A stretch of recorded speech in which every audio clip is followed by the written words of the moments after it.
ka jamana kɔnɔ kunnafoni a labɛnna kokura ani k'a daminɛ janvier kalo tile 15 san 2025 ni $1,400,000 ye Mamadu H Jara farikolo ɲɛnajɛyɔrɔ min bɛ Kulukoro o tiɲɛna kosɛbɛ tarata don mai kalo tile 12 san 2026 fiɲɛba dɔ kɔfɛ. Fiɲɛba in kɛra sababu ye ka tribune sanfɛla yɔrɔ dɔ tiɲɛ ka écran belebeleba dɔ bin ani ka fenêtre caman kari.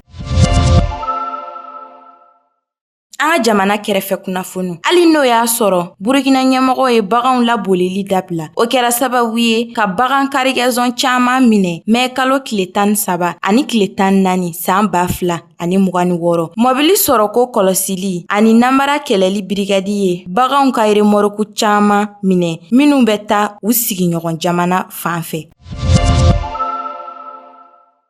Kɔfɛ kunnafoniw Ebola banakisɛ kura laseli kɛra bi jumadon mai kalo tile 15 san 2026 Itiri mara la Kongo jamana kɔrɔnfɛyan fan fɛ ka kɛ n'Afrik keleyantɔn ka kɛnɛyako ɲɛmɔgɔso ye. Fɛn fɔlɔ minnu bɛ sɔrɔ olu b'a jira ko Ebola banakisɛ suguya kura dɔ bɛ se ka sɔrɔ min ni Zaire suguya tɛ kelen ye min dɔnna ko a ka jugu kosɛbɛ.